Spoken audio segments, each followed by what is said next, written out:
ये कहानी शुरू होती है दो सिक्योरिटी गार्ड से जो फोर्टेको सिक्योरिटी सर्विस में काम करते थे। वो यहाँ के आर्मर्ड ट्रक में कैश ट्रांसपोर्ट कर रहे होते हैं जब एक कंस्ट्रक्शन क्रू उन्हें रोक लेती है। लेकिन जैसे ही ट्रक रुकती है, ये वर्कर्स अपनी असली नियत दिखा देते हैं। ये लोग चोर थे जो बंदूकें और एक्सप्लोजिव्स निकालकर ट्रक लूटने लगते हैं। जो होता है वो एक भयंकर मैसेकर था। दोनों गार्ड्स मार दिए जाते हैं और क्रॉसफायर में कई बाईस्टैंडर्ड्स भी। ये ट्रेजेडी फोर्टेको सिक्योरिटी को शॉक कर देती है और कंपनी अपने प्रोटोकॉल्स को और टाइट कर लेती है ताकि ऐसा दोबारा ना हो सके। इसके 5 महीने बाद एक नया रिक्रूट पैट्रिक हिल फोर्टेको में सिक्योरिटी गार्ड बनकर ज्वाइन करता है। ओरिएंटेशन के दौरान उसका बॉस टेरी उस डेवास्टेटिंग हाइस्ट का जिक्र करता है और सीधे कहता है कि वो कल्प्रिट्स अभी भी फ्री हैं। पैट्रिक को सख्त वार्निंग मिलती है कि वो हमेशा अलर्ट रहेगा और हर रूल फॉलो करेगा। पैट्रिक को जल्दी ही एच निकनेम मिल जाता है और वो अपनी ट्रेनिंग सीजन्ड गार्ड बुलेट के अंडर शुरू कर देता है और उसका परफॉर्मेंस बिल्कुल एवरेज था। क्वालिफिकेशन टेस्ट में वो सिर्फ मिनिमम 70% स्कोर करता है। फायर आर्म प्रैक्टिस में भी उसके शॉट्स टारगेट से बहुत दूर जाते हैं और ट्रक मैन्यूवर्स करते वक्त वो क्रेट्स के स्टैक में ट्रक पीछे से टकरा देता है। इस खराब स्टार्ट के बावजूद एच आगे बढ़ता है और अपने आप को प्रूव करने के लिए डिटर्मिन्ड होता है।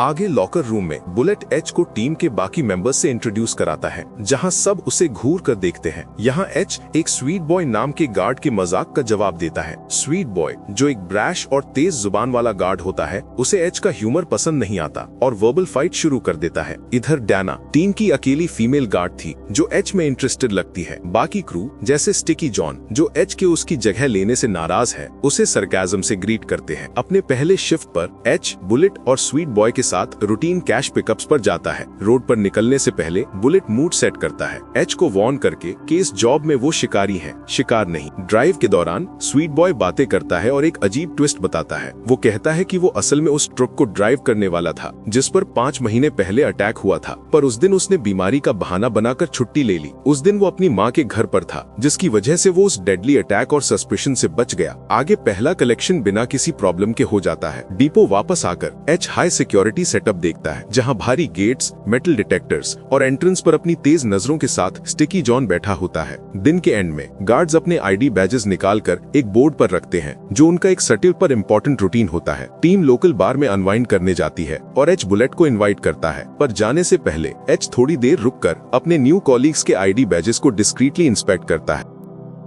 आगे बार में टीम ड्रिंक्स और पूल के साथ रिलैक्स करती है, पर मूड खराब हो जाता है जब गार्ड्स स्टिकी जॉन को एच से फाइट करने के लिए उकसाते हैं, उस पर ब्लेम डालकर कि उसने उसकी जॉब ले ली। एच कॉन्फ्रंटेशन को शांति से हैंडल करता है और स्टिकी जॉन को आसानी से उसकी जगह दिखा देता है। सबके सरप्राइज पर वो जॉन को कुछ कैश देकर ड्रिंक खरीदने और शांत रहने के लिए कहता है। यहाँ जॉन शर्मिंदा होता है, पर और एस्केलेट ना करने के लिए वो वहाँ से चला जाता है। बुलेट यह एक्सचेंज देखता है और एच से इम्प्रेस होकर उसे सार्कास्टिकली सोशल विजिट कहता है। अगली शिफ्ट्स में एक ड्रामेटिक टर्न आता है। बुलेट एक छोटी $10,000 की पिकअप के लिए बाहर जाता है पर वापस नहीं आता। स्वीट बॉय रेडियो पर उसे कांटेक्ट करने की बेहद कोशिश करता है, पर उसे साइलेंस मिलता है। तभी उन्हें एक चिलिंग वॉइस सुनाई देती है। रॉबर्स ने बुलेट को हॉस्टेज बना लिया था। इससे स्वीट बॉय पैनिक करता है और एच से डिपो वापस ड्राइव करने को कहता है, ये सोचकर कि रॉबर्स बुलेट को छोड़ देंगे क्योंकि इतने कम पैसे के लिए भला कोई किसी को मारेगा थोड़ी। पर एच अपनी जगह पर खड़ा रहता है, फर्मली कहता है कि वो अपने कॉलीग को छोड़कर नहीं जाएंगे।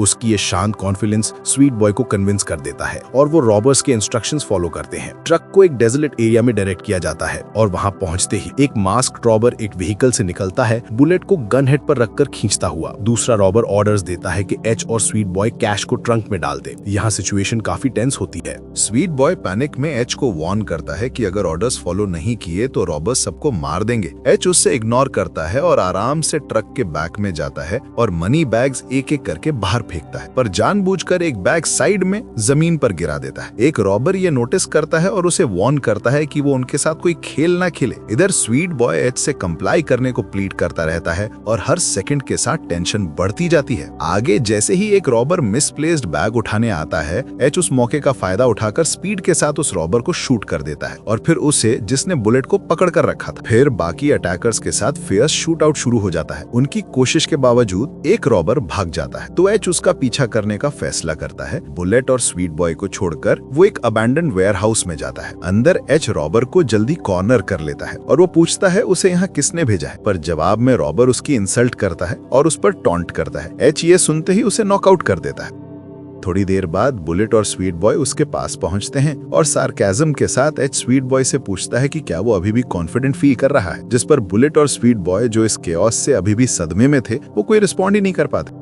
एच डेड रॉबर्स के मास्क्ड बॉडीज की तरफ मुड़ता है और एक एक करके उनके मास्क्स उतारता है, इस उम्मीद में कि उसे कोई पहचान का आदमी मिलेगा, पर ऐसा कोई नहीं होता। फ्रस्ट्रेशन उसके चेहरे पर दिखती है जब रियलाइजेशन होती है। बाद में 2 FBI एजेंट सीन पर इन्वेस्टिगेट करने आते हैं। वो एच से उसकी रिमार्केबल एक्यूरेसी के बारे में पूछते हैं। उसके अनइम्प्रेसिव शूटिंग टेस्ट रिजल्ट्स के कॉन्ट्रास्ट को पॉइंट आउट करते हुए एच शांति से एक्सप्लेन करता है कि जिंदगी और मौत जैसी इस सिचुएशन ने उसका फोकस शार्प किया। तब एजेंट्स उससे प्रीवियस हाइस्ट की सर्विलेंस फुटेज दिखाते हैं, जिसमें एक आदमी 3 विक्टिम्स को शूट कर रहा था, और फिर पूछते हैं कि क्या वो किसी को पहचानता है। एच पिक्सेलेटेड इमेजेस देखता है पर मना करता है। प्राइवेट में एजेंट्स अपने सुपीरियर FBI एजेंट किंग को रिपोर्ट करते हैं, अपना सस्पेशन बताते हुए कि शायद एच वो आदमी हो जिससे वो 25 साल से ट्रैक कर रहे हैं। किंग उनकी बातों को डिसमिस करता है और कहता है कि एच सिर्फ एक पेंटर है, वो कुछ भी ड्रॉ कर सकता है अपने ट्रैक्स कवर करने के लिए। जिसके बाद वो टीम को एच से दूर रहने का ऑर्डर देता है। इस वायलेंट एनकाउंटर के बाद टेरी एच को कंपनी प्रोटोकॉल के मुताबिक 1 महीने की फील्ड ड्यूटी से ऑफ और mandatory psycho analysis sessions attend करने के लिए रिकमेंड करता है। पर फोर्टिको बॉस अलग सोचता है। वो मानता है कि एच के एक्शंस कंपनी के रेपुटेशन के लिए अच्छे हैं, तो वो उसे प्रमोट कर देता है, पर एच इमीडिएटली इससे मना करता है और अपने आर्मर ट्रक गार्ड की काम में वापस जाता है। आगे अपने कॉलीग्स को बिना कुछ भी बताए एच पीछे से एक असिस्टेंट को हायर करके सारे फोर्टिको एम्प्लॉइज की डिटेल्ड पर्सनल फाइल्स कंपाइल करवाता है। इन्वेस्टिगेशन में फैमिली फोटोज, पर्सनल रिकॉर्ड्स और पहले हाइस्ट में मरे गार्ड्स के ऑटोप्सी रिपोर्ट्स शामिल होते हैं। 3 महीने बाद एच और बुलेट रूटीन कलेक्शन रन पर होते हैं, जब उनकी ट्रक पर दूसरे आर्म्ड रॉबर्स का हमला होता है। अटैकर्स ट्रक के विंडोज और मिरर्स पर ब्लैक पेंट डाल देते हैं विजिबिलिटी ब्लॉक करने के लिए। बुलेट जल्दी से रेडियो पर रेड कोड अलर्ट करता है, पर रॉबर्स ट्रक में धुआं छोड़कर दोनों को बाहर निकालने की कोशिश करते हैं। बुलेट इस केओस में खांसता हुआ जमीन पर गिर जाता है, जबकि एच शांति से बाहर निकलता है। रॉबर्स उसे कन्फ्रंट करके नीचे लेटने को कहते हैं, पर जैसे ही वो एच का चेहरा देखते हैं तो वो अचानक हाइस्ट छोड़ के वहां से भाग जाते हैं।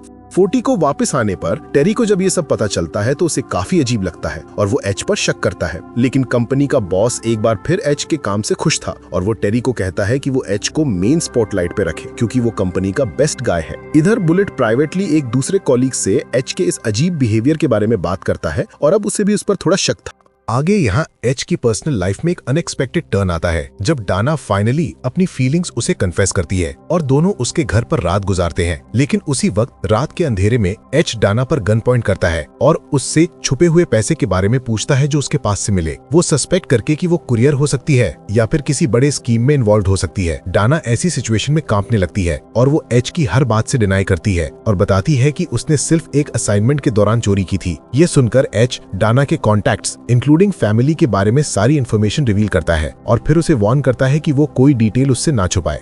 इसके बाद कहानी 5 महीने पहले शिफ्ट होती है, जहां हमें एच की लाइफ दिखाई जाती है, जहां वो अपने सन डगी के साथ पीसफुल संडे गुजार रहा होता है। तब उसे माइक का फोन आता है, जो उसी का एक साथी था, और वो एच से एक हेल्प मांगता है, जहां वो एक हाइस्ट के बारे में बताकर कहता है कि उनका एक गैंग मेंबर क्रिटिकल लोकेशन पर नहीं पहुंच पाएगा। क्या वो उसकी जगह जा सकता है? ये बस कुछ मिनटों का काम है। एच को कॉल करके बस एक फोर्टिको ट्रक की टाइमिंग और डायरेक्शन बताना है कि वो सेफ हाउस से निकलकर किस साइड पर आएगा। अब ये काम काफी सिंपल था, तो एच इससे अग्री करता है और माइक की दी हुई लोकेशन पर पहुंच जाता है। आगे माइक उस जगह पर डगी के साथ पहुंचता है और वहां एक फूड ट्रक देखकर वो डगी से बर्गर लाने का बहाना बनाकर अपनी कार पार्क करता है और डगी को अंदर ही रहने के लिए कहता है और फिर वहां से चला जाता है, जहां फूड ट्रक के पास पहुंचकर वो अपना काम शुरू करता है। एच उस फोर्टिको ट्रक को राइट टर्न लेते देखता है और माइक को इन्फो देता है। तभी सड़क से थोड़ी दूर कुछ कंस्ट्रक्शन वर्कर्स, जो असल में रॉबर्स थे, वो फोर्टिको ट्रक पर अटैक कर देते हैं। दरअसल ये वही चोरी थी जिससे हमने कहानी की शुरुआत की थी। ये रॉबरी एच के पार्क्ड कार से सिर्फ कुछ ही मीटर्स दूर हो रही थी, जहां उनमें से एक रॉबर सस्पिशियस होकर डगी को कार में देख लेता है और फिर उसे बाहर निकालने को कहता है। डर के मारे डगी डगी एच को कॉल लगाता है। उसका फोन बिजी जाता है क्योंकि वो माइक से बातें कर रहा था।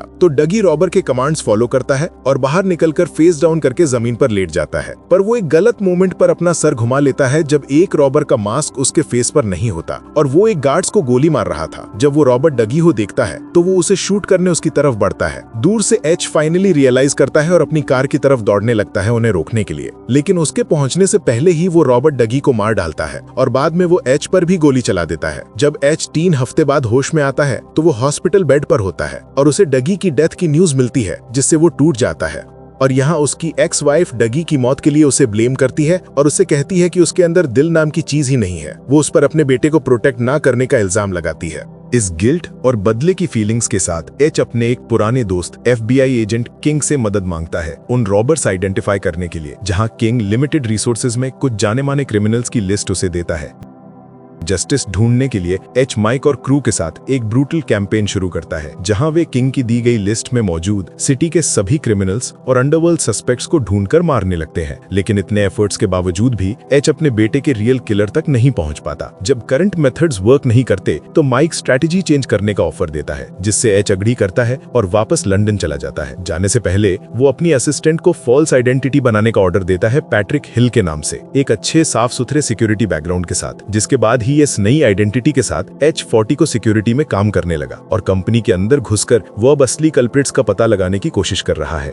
यहीं से कहानी एक बार फिर कई महीने पहले शिफ्ट होती है, जहां हम 6 लोगों को देखते हैं जो वॉर वेटरन्स रह चुके थे, पर अभी वे सभी फाइनेंशियली काफी स्ट्रगल कर रहे थे। इसलिए वे सभी अपने हालातों से निकलने के लिए चोरी करने का प्लान बनाते हैं और यहाँ जैक्सन नाम का एक फॉर्मर सार्जेंट, जो उन्हीं में से एक था, वो एक तरह से उन्हें लीड करता है, जहाँ वे अमीर मिडिल ईस्टर्न घरों को टारगेट करने का प्लान बनाते हैं। इनमें से एक जैन नाम का मेंबर, जो काफी एम्बिशियस था, वो ग्रुप के साथ रॉबरीज शुरू करता है, जहाँ वे शुरुआत में कुछ $100,000 चुराते हैं, पर पैसे आने पर ग्रुप की इच्छाएं भी बढ़ जाती हैं। यहाँ जैक्सन ग्रुप पर अथॉरिटी रखता है, पर जैन अपने आप को खुद को उससे बराबर या फिर उससे ज्यादा ही समझता है। अपनी चोरियों में उन्हें ज्यादातर ज्वेलरीज और ऐसे आइटम्स मिलते थे जिन्हें पैसे में कन्वर्ट करना उनके लिए काफी परेशानी वाला काम था, जिससे फ्रस्ट्रेटेड होकर जैक्सन और उसका क्रू आर्मर्ड ट्रक्स को डायरेक्ट टारगेट करने का फैसला करते हैं, जिसमें उन्हें सिर्फ एक इनसाइडर चाहिए था जिसको वे उसका हिस्सा दे देते थे। और अब ऐसे ट्रक्स लूटने पर वे करोड़ों की चोरियां कर रहे थे, लेकिन जैक्सन सभी को लो प्रोफाइल मेंटेन करने को कहता है ताकि किसी को भी उन पर कोई शक ना हो। पर यहाँ जैन जैक्सन की एडवाइस इग्नोर करता है और वो एक रिच फ्लैशी लाइफस्टाइल जीता है। आगे जैक्सन के बर्थडे सेलिब्रेशन में क्रू एक फाइनल हाइस्ट करने का प्लान बनाता है, जहां वे सब्सटैंशियल पेलोड वाले एक 40 ट्रक को लूटने वाले थे, जिसे लूटने के लिए वे कंस्ट्रक्शन वर्कर्स बनने का नाटक करते हैं ताकि उन पर कोई शक ना करे। आगे हाइस्ट के दिन वे सभी अपनी पोजीशंस लेते हैं, जहां उन्हें इस बात का बिल्कुल अंदाजा नहीं था कि पास ही में एक कार पार्क्ड है जिसमें एच का बेटा डगी मौजूद है। शुरुआत में तो जैक्सन पार्क्ड कार में कोई इशू नहीं देखता, लेकिन सबको नजर रखने के लिए कहता है। ट्रक के सेफ हाउस से निकलने पर वे अपने प्लान को एग्जीक्यूट करते हैं, जहां आर्मर्ड ट्रक के गार्ड्स को बाहर निकालते हुए जैन एक को गन पॉइंट पर रखता है। दूसरा क्रू मेंबर डगी को एच की कार से बाहर आने को कहता है और फेस डाउन करके जमीन पर लेटने के लिए फोर्स करता है, और बाकी टीम के मेंबर्स ट्रक से पैसे निकालने में लगे हुए थे।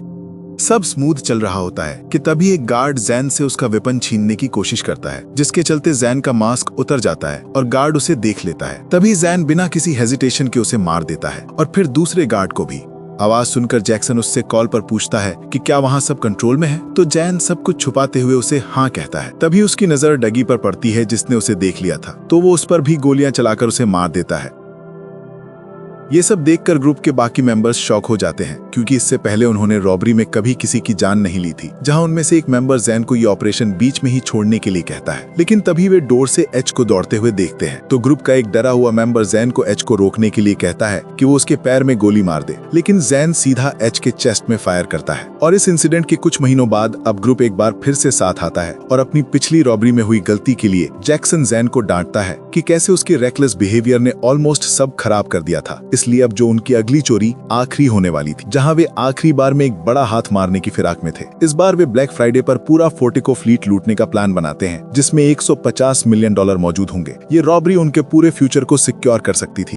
इधर फोर्टिको डिपो पर टेरी गार्ड्स को ब्लैक फ्राइडे के हाई सिक्योरिटी मेजर्स ब्रीफ करता है और सभी को चौकस रहने को कहता है। यहाँ दूसरी तरफ जैक्सन जब जेन के घर जाता है तो वो वहाँ बहुत ही कीमती चीजें देखता है। जेन ऐसा लाइफस्टाइल जी रहा था जो किसी का भी ध्यान उस पर खींच सकता था, जिसे लेकर जैक्सन उसे समझाता है, पर हर बार की तरह जेन उसकी बातों को इग्नोर करता है। आगे हाइस्ट के दिन बुलेट और एच शिफ्ट पर पार्टनर होते हैं, जहाँ अपना लास्ट रन कंप्लीट करने के बाद बुलेट फाइनली अपना एक डार्क सीक्रेट रिवील करता है और एच को बताता है कि वो उस ट्रक रॉबरी का इनसाइडर था जो कुछ महीनों पहले हुई थी, जिसमें 3 लोग मारे गए थे, इंक्लूडिंग डगी। बुलेट एक्सप्लेन करता है कि उनसे गलती हो गई थी, पर उनके लिए उस बच्चे की मौत काफी अनफॉर्चुनेट थी। एच के शॉक होने पर बुलेट आगे एडमिट करता है कि उसने एच की गन से बुलेट्स निकाल दिया है और उसे वार्न करता है कि आगे ग्रुप डिपो लूटने वाला है, अगर उसे अपनी जान बचानी है तो शांत रहकर उनके साथ कोऑपरेट करे। ये सब सुनकर एच बुलेट की सभी बातों से अग्री करता है, जिसके बाद बुलेट ट्रक के कैमरास डिसेबल करता है और उस डिपो की तरफ ड्राइव करता है जहां जैक्सन और क्रूव्स का वेट कर रहे होते हैं। वहां पहुंचने के बाद एक क्रू मेंबर एच के चेहरे पर मारकर उसे कोऑपरेट करने की वार्निंग देता है।